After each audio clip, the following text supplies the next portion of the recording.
देखो, पहला है कि जो हमारी बॉडी है ना वो 7 से लेके 7.8 pH तक काम करती है, ठीक है। मतलब एक तरीके से न्यूट्रली, ना एसिडिक ना ही बेसिक। तो हमारी बॉडी है जो 7 से लेकर 7.8 pH तक काम करती है।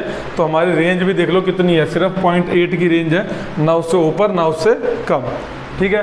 एक हमने 9th में ही पढ़ा था, छोटी क्लास में पढ़ा हुआ है एसिड रेन के बारे में, हिंदी में बोलते हैं अम्लीय वर्षा, जिसमें बताया था, जब पढ़ा होगा हम सब ने, कि हमारे जो एनवायरनमेंट है, वातावरण है, उसमें सल्फर डाइऑक्साइड है ना, sulphur oxide, nitrogen dioxide, nitrogen oxide की बहुत सारे हार्मफुल गैसेस होती हैं।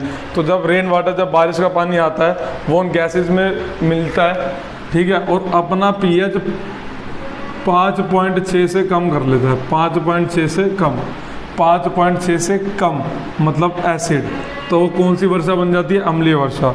वही अम्लीय वर्षा समुद्रों में, महासागरों में, नदियों में, तालाबों में इसमें जाता है, मतलब ओशन, सी, रिवर, इन सब में जाता है।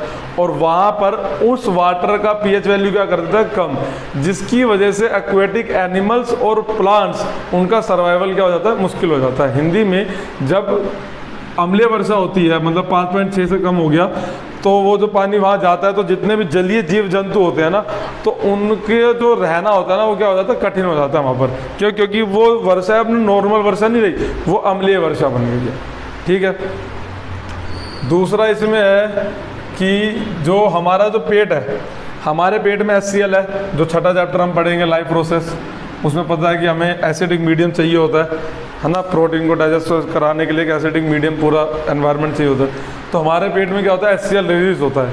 तो HCl क्या होता है? कभी ज़्यादा रिलीज हो जाता है ना, एकदम से हमें क्या हो जाती है? एसिडिटी हो जाती है। उसमें क्या होता है? हमारे पेट में HCl की मात्रा बढ़ जाती है। तो उसको न्यूट्रलाइज करने के लिए हम खाते हैं मिल्क ऑफ मैग्नीशिया, इसको मैग्नीशियम हाइड्रोक्साइड बोलते हैं। ये एक माइल्ड बेस है। क्या ये?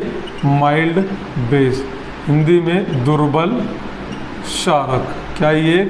दुर्बल क्षारक है ये, ठीक है। तो ये क्या करता है? It neutralize the excessive amount of acid, मतलब ये सारे एसिड को न्यूट्रलाइज नहीं करेगा। ये जो हमारे पेट में एसिड ज़्यादा रिलीज हुआ है, उसको जो ज़्यादा अमाउंट में ना, सिर्फ उसको न्यूट्रलाइज करेगा।